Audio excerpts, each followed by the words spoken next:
Carolina. Hello, Mount Holly. Thank you, Juan, for that introduction. I did not know he was a preacher. He must be at least a deacon. I was starting, well, he was starting to get the spirit up here. I'm going to take Juan on the road to introduce me everywhere. Can I hear an amen? Amen. I want to thank Mark Hernandez, Ricky McDowell, and Mark Dom for hosting us and being such great tour guides. Thank you so much, everybody. Give them a big round of applause. We've got a few outstanding North Carolinians in the house. You've got your governor, Bev Perdue, is here. Your mayors, Brian Huff and Anthony Fox, are here. Two outstanding congressmen, Mel Watt and Heath Schuler, are here. Thank you all for being here. It is good to be in North Carolina. Anthony Fox pointed out that I decided to wear a tie that could be a Tar Heel. But it's got a little Duke color in there too. So I didn't want to get in trouble with anybody, so I was hedging my bets. I always tell people, I am one of the best advertisers for North Carolina. I love this state. Love this state. Everybody here is so nice, so welcoming. Even the folks who don't vote for me, they're nice to me. They usually wave 5 fingers.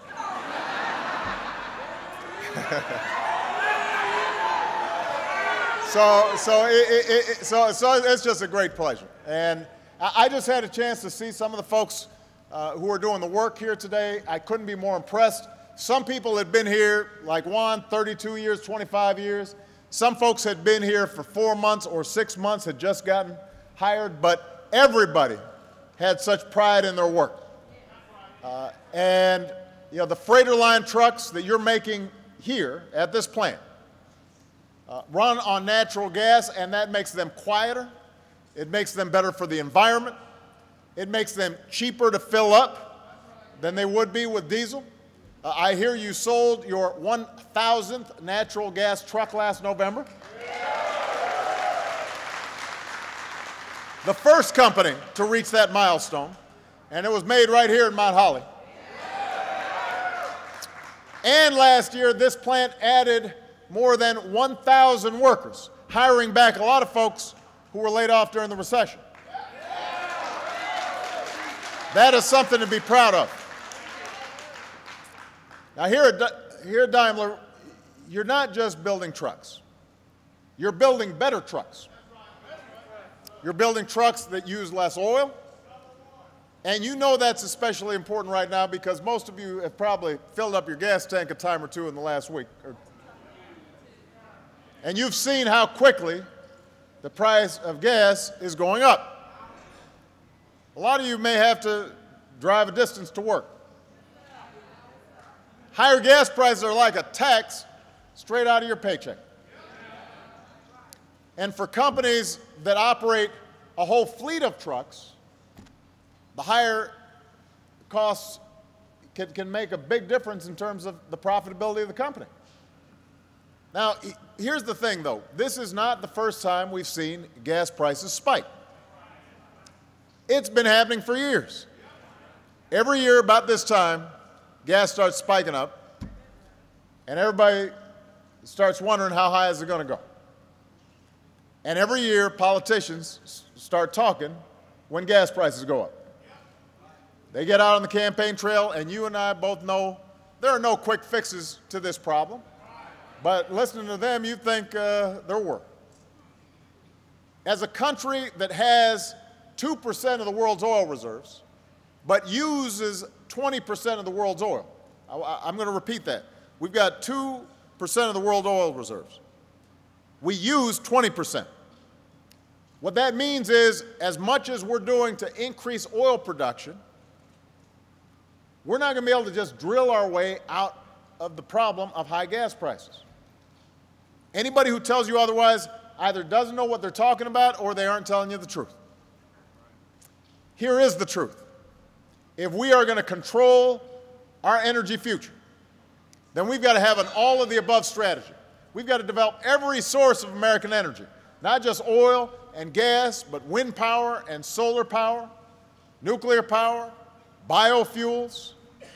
We need to invest in the technology that will help us use less oil in our cars and our trucks, in our buildings, in our factories. That's the only solution to the challenge, because as we start using less, that lowers the demand, prices come down. It's pretty straightforward. That's the only solution to this challenge. And that's the strategy that we've now been pursuing for the last 3 years. And I'm proud to say we've made progress. Since I took office, America's dependence on foreign oil has gone down every single year. In fact, in 2010, it went under 50% for the first time in 13 years. Now, you wouldn't know it from listening to some of these folks out here. Some of these folks.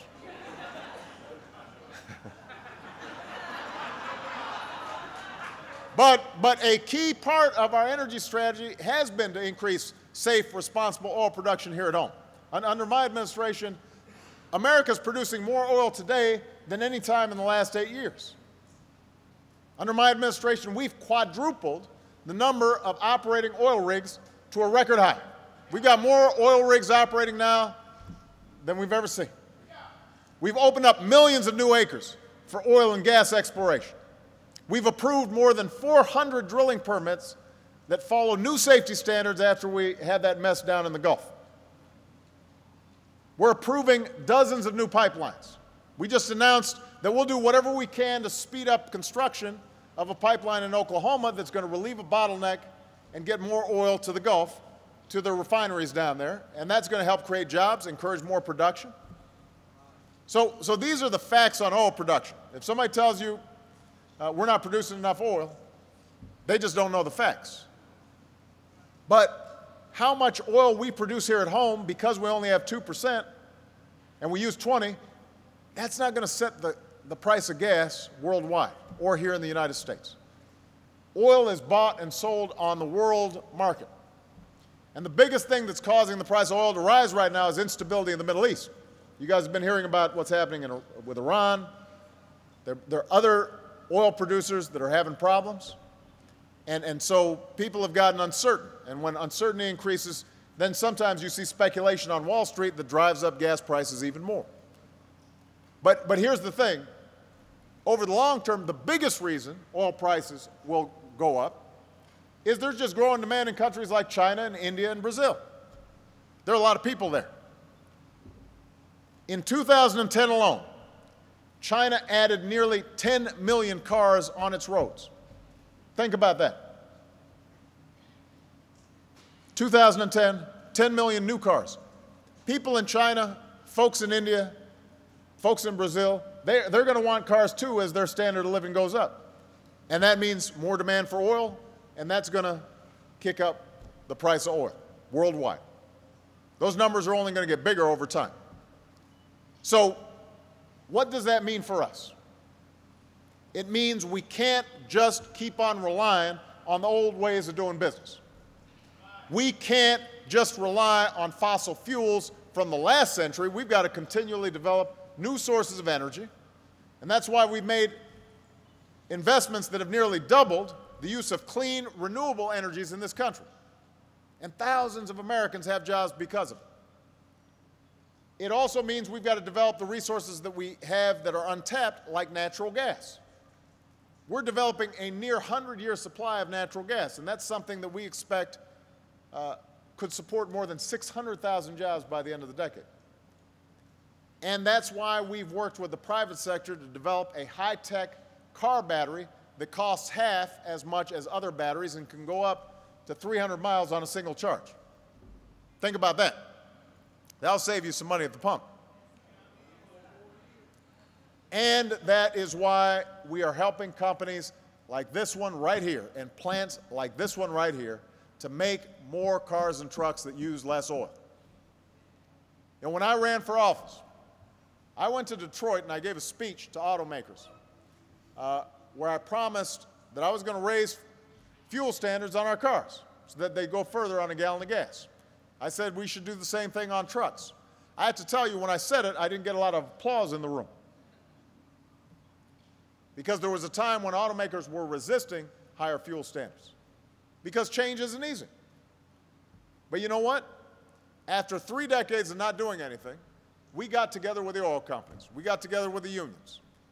We got together with folks who usually do not see eye to eye, and we negotiated new fuel economy standards that are going to make sure our cars average nearly 55 miles per gallon by the middle of the next decade. That's nearly double what they get today. Nearly double.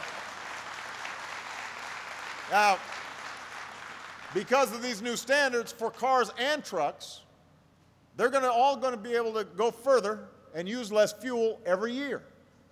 And that means pretty soon you'll be able to fill up your car every 2 weeks instead of every week. And over time, that saves you, a typical family, about $8,000 a year. You like that, don't you? $8,000, that's no joke. We can reduce our oil consumption by more than 12 billion barrels. And thanks to the Super Truck program that we've started with companies like this one, trucks will be able to save more than $15,000 in fuel costs every year. Think about that, $15,000. Looks like somebody might have fainted up here. If we got some of the EMS, somebody. Don't worry about, folks do this all the time in my meetings. I mean, you always got to eat before you stand for a long time. That's a little tip, but they'll be okay. Just make sure that, give them a little room. All right, everybody all right? Okay.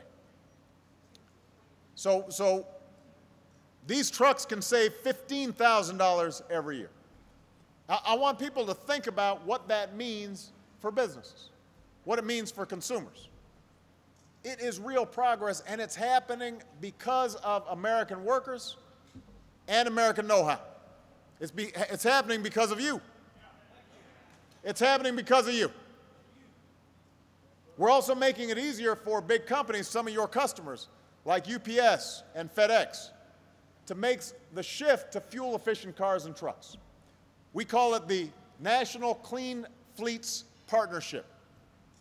And since we announced it last year, the number of companies that are taking part in it has tripled. And that means more customers for your trucks. We're creating more customers for your trucks. And I am proud to say that the federal government is leading by example. One thing the federal government has a lot of is cars and trucks. We got a lot of cars and we got a lot of trucks. And so what I did was I directed every department, every agency in the federal government to make sure that by 2015, 100% of the vehicles we buy run on alternative fuels. 100%. So we're one of the biggest customers in the world for cars and trucks, and we want to set that bar high. We want to set a standard that says by 2015, 100% of cars alternative fuels. So we're making progress, Mount Holly, but at the end of the day, it doesn't matter how much natural gas or flex fuel or electric vehicles you have if there's no place to charge them up or fill them up. So that's why I'm announcing today a program that will put our communities on the cutting edge of what clean energy can do. To cities and towns all across the country, what we're going to say is, if you make a commitment to buy more advanced vehicles for your community. Whether they run on electricity or biofuels or natural gas, we'll help you cut through the red tape and build fueling stations nearby. And we'll offer tax breaks to families that buy these cars, companies that buy alternative fuel trucks, like the ones that are made right here at Mount Holly. So we're going to give communities across the country more of an incentive to make the shift to more energy-efficient cars. In fact, when I was up in New Hampshire at Nashua, they had already converted all their dump trucks. They were in a process, because of this program, they were converting it to natural gas-driven trucks. This is something that we did in education. We called it Race to the Top. We said, we'll put in more money, but we want you to reform. We're going to give you an incentive to do things in a different way. And if we do the same thing with clean energy, we can save consumers money and we can make sure the economy is more secure. So we've got to keep investing in American-made energy, and we've got to keep investing in the vehicles that run on it. That's where our future is. And in order to continue this progress, we're going to have to make a choice. We've got to decide where our priorities are as a country. And that's up to all of you. And I'll give you an example. Right now, $4 billion of your tax dollars go straight to the oil industry every year. $4 billion in subsidies that other companies don't get. Now, keep in mind, these are some of the same companies that are making record profits every time you fill up your gas tank. We're giving them extra billions of dollars on top of near record profits that they're already making. Anybody think that's a good idea? No. Me neither. It doesn't make any sense. The American people have subsidized the oil industry long enough. They don't need the subsidies. It's time to end that taxpayer giveaway to an industry that's never been more profitable, invest in clean energy that's never been more promising. So I called on Congress to eliminate these subsidies right away. There's no excuse to wait any longer. And we should put every member of Congress on record. They can stand up for the oil companies, or they can stand up for the American people and this new energy future. We can place our bets on the fuel of the past, or we can place our bets on American know-how and American ingenuity and American workers like the ones here at Daimler. That's the choice we face. That's what's at stake right now. So, you know, in between shifts, get on the phone or email or send a letter or tweet your member of Congress. Ask them where they stand on this, because it will make a difference. And you'll know where I stand on this. Let's make sure our voices are heard. You know, the next time you hear some politician trotting out some three-point plan for $2 gas, you let them know we know better.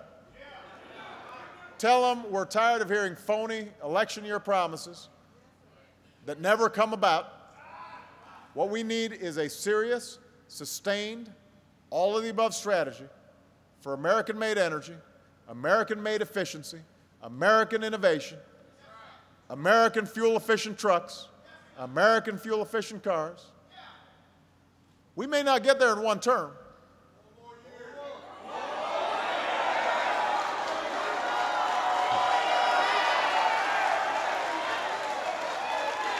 It's going to take us a while to wean ourselves off of the old and grab the new. But we're going to meet this challenge because we are Americans. Our destiny is not written for us, it is written by us. We decide what that next chapter is going to be. And I'm confident, working with folks like you, the outstanding working people of Mount Holly, of this plant, of North Carolina, of states all across the country, we can pull together and remind everybody around the world just why it is that the United States of America is the greatest nation on earth. Thank you very much, everybody. God bless you. God bless the United States of America.